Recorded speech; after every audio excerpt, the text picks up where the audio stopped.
When you get the opportunity to step up to the plate, are you doing it? Or are you saying, I don't know if I'm ready? Because sometimes you only get that one opportunity. A lot of people don't take action amongst uncertainty, but the opportunity cost is a lot bigger than people realize, because one little thing, Next Level Nation, welcome back to another very special, as always, episode of Next Level University, where we teach you how to level up your life, your love, your health, and your wealth. We hope you enjoyed our latest episode, number 1105, What's the Big Lesson You Haven't Learned Yet? Today, for episode number 1106, happy Monday. Don't miss the opportunity you've been waiting for / working for. Okay. Alan, you might think this, or you might know this about me. I go through different spouts or different spurts, whatever the proper term is, where I'll find somebody on YouTube that I really like, and I will consume a bunch of their content. And it usually depends on, for a long time, I was watching mansion tours. So it was like, I love this person, I'm going to watch all of their videos. Then it was car reviews, so I found this person, I'm going to watch all of their videos. I found this music producer. He's a rap producer. And he just seems like a really cool dude. He's super successful. And his YouTube channel shows him like making beats and the process of it. It's like really cool. I really enjoy it. But he does this interesting thing where, and you might not know this because you're not deep in the rap industry, but I'm not privy to the rap game. You're not privy to the rap game. He'll put one of his beats online, and people will like DM him and say, dude, I would kill this beat if I had the opportunity. Like if you send me this beat, I will absolutely kill it. Like I will record a banging song for you. And he got so many of these messages that he started doing these YouTube videos where he'd be like, all right, cool. Here's the beat. Like, let's do it. Let's see what you got. And he like reviews them live on his channel. Nice. And this guy's like I think he's got 300,000 monthly listeners on Spotify. So he's like, he works with some high-end artists. And it's very interesting because one of three things happens, really one of two things. One, he sends the person the beat and something goes wrong. So somebody messaged him like 5 times for 5 different videos and he never picked them, but he chose to pick them on the 6th video. He sent them the beat and their email was full. First of all, I didn't even know you could have a full email, but their email was full and they didn't get the email. So they missed out on the opportunity that they had been trying for the last however long it is because of one single jeffing. Now, I watched one last night when I was eating my steak dinner, and it was interesting because he's like, all right, I don't know what to expect from these people, but I'm going to send it off. Somebody in a 24-hour span literally recorded the song, made a music video. In a 24-hour span, they literally like made a full production. And he's like, I cannot even believe these people did this. And it was like this really cool music video that was shot really well. It had drones and stuff. And he's like, I have no idea how they did this so fast. Like, that's awesome. They just got it. But that's somebody who is really, really taking advantage of that opportunity. Right. Really taking advantage of that opportunity. And it made me think of, and we've told this story before, but we were in Florida. We were on stage at an event. Alan and I did an interview, kind of like a live podcast, and Evan Carmichael was there. And it was actually that night we went out to dinner, and everybody from the event was at dinner, and we were hanging out with Evan Carmichael, and he said something about like, your thumbnails suck. Like, you guys, I'm going to look at your YouTube channel here at dinner, pull out your laptop, awesome. Your thumbnails suck. You need to change your thumbnails. And he's like, I want you to do it tonight. And I'll look at them tomorrow at this meetup that I'm hosting in the morning. And Alan and I had this very unique, quote-unquote, opportunity, and Alan went to the beach, and I think I went to bed. And I knew he was going to be mad at us. But we had that very unique opportunity that we wanted, and we kind of dropped the ball. Now, luckily, Evan just kind of made fun of us and called us out in front of everybody, and it was okay. It wasn't a big deal. But that made me think of all the opportunities we've had. And to your credit, Alan, you've always made me, pushed me, but really made me in the best way, do these things when I don't want to. So and I don't know if many people know this, we found out David Meltzer was speaking in New Jersey. And this was long before David Meltzer was mentoring us. He didn't even know who we were at that point, I don't think. No, he didn't even know who we were. He didn't know we existed. He didn't know we existed. Understandable. Yeah. So we proceed to drive like 6 hours to New Jersey, and we get to this. It's at like a college campus, and we walk in and we're like, "Hey, is Dave Meltzer speaking?" And they're like, "Oh no, the schedule got moved. He spoke this morning. He's not. Yeah, you missed him." And we're like, "Oh, okay, okay, cool." And then we were like, "What do we do?" I think we just came down here for pretty much nothing. We ended up seeing Super Coach Michael Burt speak, and he's been on the podcast a couple times, and that was really good. But he's a strong speaker for sure. A very strong speaker. Okay, imagine this. We didn't get to see Dave speak, but we did want the opportunity to meet him, even if it was us seeing him speak and then asking him a question after. By some unique scenario, we walk into like the event host coordinator, and we were like, "Oh yeah, we came for Dave, and we ended up missing him, and yeah, we wanted to see him." And she's like, "Oh no, he's over there. He's doing a Q&A. Let me bring you guys over there and introduce you to him. But first, let me take a picture with you guys." And we're like, "What?" And she's like, "Yeah, let me just get a picture with you guys first." It's like, "All right, cool." I don't know why. I don't know what happened to that picture, but it was taken. So this person brings us over, and she introduces us to Dave, and then we sit down and proceed to do this kind of round table thing for the next 3 hours where my brain was overheating and it was brutal. But that was one of the initial starts where we actually got to know Dave. And we only got that because we took advantage of an opportunity that we worked so hard to get. At that point, you and I had been studying self-improvement, you longer than I. But it was one of those things of like, all right, all the work we've done behind the scenes, this is time to show it. Cool, let's go do that. So I guess the thought in this episode is, when you get the opportunity to step up to the plate, are you doing it? Or are you saying, I don't know if I'm ready? Because sometimes you only get that one opportunity. The people in this rap video, they may never get another opportunity to rap on a beat that someone as successful as this person created. Like, that's a dream. Like, as somebody who loves rapping, and I think that's why I like it, because it's bringing me back to my rap roots, but I imagine if he sent me a beat and said, "Yo, kill this, like 24 hours, I would drop everything and say, like, I'm done. Like, nobody call me, nobody text me. I'm not leaving the studio until I have it. Yeah. But I know not everybody is thinking that way, and not everybody understands how unique an opportunity like that is. So where are the unique opportunities that you're having in your life? Or where are the unique opportunities that you're not taking advantage of? Where are those opportunities that you've been waiting for, and you've been working for, and you've been hoping for? When they come across the plate, are you swinging at them, or are you turning them down? When did we first meet Evan? We first met Evan. We met him in person when we went to Toronto. So we interviewed him. Okay.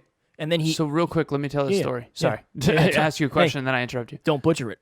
Yeah, I'm going to try not to. I'm going to try not to. All right, so we're in Florida, living with a mentor, which, by the way, another capitalization on an opportunity. One of our mentors had something called the Business Launch House, and he was launching a program where he was going to take in early entrepreneurs, help them create their story and launch their stuff. And so he was a mentor of mine at the time, and he invited us to live with him for a month at the Business Launch House. And in the middle of December, was this 2018 or 2019? 2018.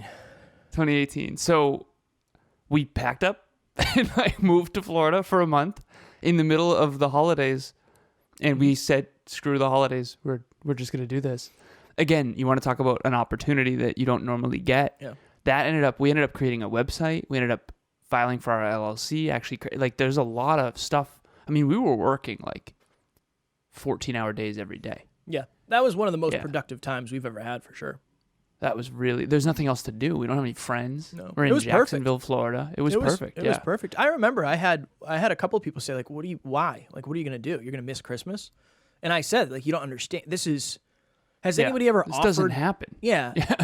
He paid for our flight. Like, have you ever had anybody, like, offer to just, like, fly you out somewhere? Like, I got to do this. I don't know what's going to come of this. He gave us a car. Yeah. Like, we didn't get to own the car. Not to keep, but like for the month, like we had our own vehicle. We had our own gym memberships. Like, yeah, it was all inclusive. It was awesome. Anyways, while we're down there, we're just working and building a business. we message Evan Carmichael. We send him a video. He sends us a video right back. We end up interviewing him later on. The interview is supposed to be 20 minutes, ends up being an hour because he's like, you guys are really good.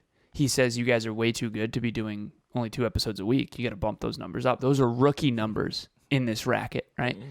Fast forward. We're co-hosting an event, which, by the way, in Florida, that's when Eddie came up. That's when we met Eddie in person. I don't know if that was the second time or first time, but then we do a co-host an event with Eddie and with the business mentor that we were down there with in Florida. Evan Carmichael comes to the event. When was Salsa Dance Studio? Was that before? No, that was before. That's the reason he came to the event. That's right. Okay, so then, and this is interesting. So speaking of someone's email being full, my email wasn't full, neither was yours, but it went to the spam folder. It went to my spam folder for some reason. Evan's a executive admin. Her name's Sandra. Sent us an email saying, "Hey, Evan's doing a new Road to 10 Million series. He wants you to interview him on his YouTube channel. He's going to put it on his channel, XYZ, right?" Yeah. So we drive to Toronto, just like 7 or 8 hours. Rent a car, drive to Toronto. Then we end up having him at an event that we co-hosted. He ended up doing the YouTube thumbnail thing. Then fast forward, we have him on again. We interview him virtually. And then he eventually coaches us live on Instagram in front of people That was brutal. for like several weeks in a row. It was brutal, but awesome, on how to improve our YouTube channel. And then fast forward, he eventually messages you and says, "Hey, let's do a..." You're missing a giant part.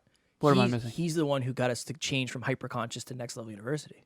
Oh, that's right. And that was a whole nother thing. That's a whole nother thing. And then he sent me a video last week or 2 weeks ago and said, "Hey, congrats on 1,000. Let's do another interview. Like let's do it. I think he said let's have 1,000 episode celebration." Episodes. Yep. Which is awesome. And random out of the blue, just messages Kevin. Yeah. Video DM'd the kid, and I was like, "What's going on here? Weird, strange." It's awesome. It is. I absolutely love book club. It is my favorite way to start the weekend. We talk about the chapter that we read previously, and it made a big difference in my life and the beginning of my journey of self-development. And it is a very kind and welcoming community, and it's a great space where if you want to just sit and listen, you're able to, but there's also a lot of space for discussion and questions. I have nothing but good things to say about book club. And the point of all that is we capitalized on every single opportunity, except for the thumbnail. I jeffed you on that. Yeah, you jeffed me on that. I wanted to go to the beach. I knew Dude, that was a long weekend. I knew he'd call us out. I knew it. You knew. I didn't even think he'd remember, man. He thinks like me. He likes tactics. Yeah. He likes tactics. But there's been so many of those. There's been so many, like... We don't miss good opportunities. Yeah, as a matter of fact, we might have been capitalizing on opportunities that weren't... Oh, I'm sure. Like, we're on the other end. We're on the other end of, like, we're going to make sure we capitalize on every opportunity. I think we need to be more discerning, if anything. But, like, most people, I would agree, and I'm not trying to be arrogant here. Most people, I think, sit back and wait. And then when opportunities come, they don't jump on them. That's one thing I'll give you credit for. Kev, you were not reluctant to like rent a car and drive across the country, like that kind of stuff. Yep. You've always been willing to do that. The island party, like there's so many things, like the trip and how many people we interviewed when we were out in California, like driving to Brant's house, driving to Steve's house, driving to Nikki Starr's house. Like you've always been open to that. And you were always, even going to Dave's studio, his office building. Yeah. Like you were always willing to grind it out. And I think most people aren't willing to just grind it out and suffer, you know, so they miss these opportunities. Like that person who put that music video together. That must have was sucked. Probably a massive amount of effort. Yeah, that was probably brutal. Like whatever else they had planned, gone. Yeah. Right? They just did that. You got to do that. You have to be that way, especially in the beginning. Later on, when you have a more established business and stuff like that, you can't be like dropping everything. Like Kevin and I recently, I forget, it was group 6 or group 5 where we pulled like an all-nighter, or not an all-nighter, but we're up till like 1 or 2, and you were driving home, and afterwards we're like, we cannot play that way anymore, because it's not like it used to be where it's like, all right, I'll see you at 1:00 p.m. tomorrow. You know, it's like I have another call at like 8:30 or 9 or 10 or whatever. So as the business evolves, you have to evolve with it. So you can't always drop things on a whim. But in the beginning, especially, every opportunity. I mean, honestly, at the end of group coaching, we give a free half-hour session with me. And our team member, Jessie Brown, she literally said to the whole group 7, she said, that call 1 year ago changed my entire life. I left my intimate partner. I drove across the country. Like, I would not be here right now if it wasn't for that call. And she's not under exaggerating. We spent like an hour. We went deep. And after that, I thought she didn't like me. I was like, I think I pushed her too hard. And in some ways, I might have pushed her too hard. But obviously, it changed her life. The people that are not booking that call, I mean, I don't want to be unkind, but you're missing out on a massive opportunity. And if Evan Carmichael was like, hey, free 30 minutes with me, like pick my brain about YouTube, I would book that in a heartbeat. Yeah. In a heartbeat. There would be nothing else in the way of that. We would immediately do that because he's Evan Carmichael. He has 3 million subscribers. Like, why wouldn't you take that opportunity? So I think opportunity cost is a way that I think of opportunity cost all the time. And I want to pick your brain a little bit, Kev, on this. We only have 5 minutes, Alan, before our next call. Just FYI. Damn. Yeah. That's a good point. I'm always on it. You know what I mean? Opportunity cost. Go. What do you think about that? Anytime you're doing something, you're giving up the opportunity to do something else. So make sure that you're putting your time into the thing that's most valuable.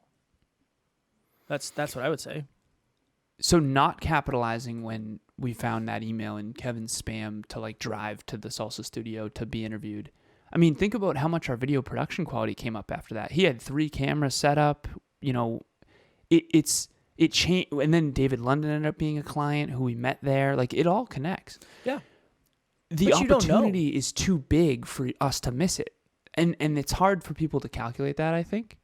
I try to think of it, and I'm not good at this. I definitely wasn't good at this then. I think I'm better at it now. But I try to think of it from, you know, like when you're watching a movie and they have like radar. It's like a radar field.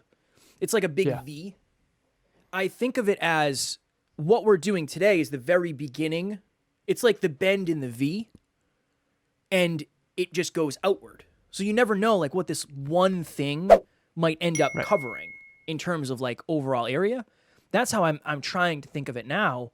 And with everything, I'm even like when I'm going on shows, if I have to reschedule shows, I look at like, let me see what this one's about. Let me see what this one's about. Okay, this one is somebody who's very successful. This one maybe is somebody who's new. I understand they'll reschedule it because they value having me on because we have so many episodes. So I'm always trying to think of what's the probability of this actually being the best use of my time. But that's mostly because of you. I appreciate it. Yeah. I know we got to go, but when Dave was doing a meetup in Boston, we rented a hotel room and changed the whole hotel room. We rented the hotel room before we even got a verbal yes. We already had the hotel room. Which is room, risky. Those things are risky. Yeah. I think that we're not as risk averse as many people, which obviously is why we went into some credit card debt early on. But I think that's another thing too. You got to take these risks. I remember we were driving to Evan Carmichael. I know we got to go. We were driving there. We're like 6 hours into this drive. And I remember saying to Kev, hey man, like there is a possibility he just cancels. Like that would suck. And I was like, we talked about it. Like, what would we do? It's like, we would just still make the most of it.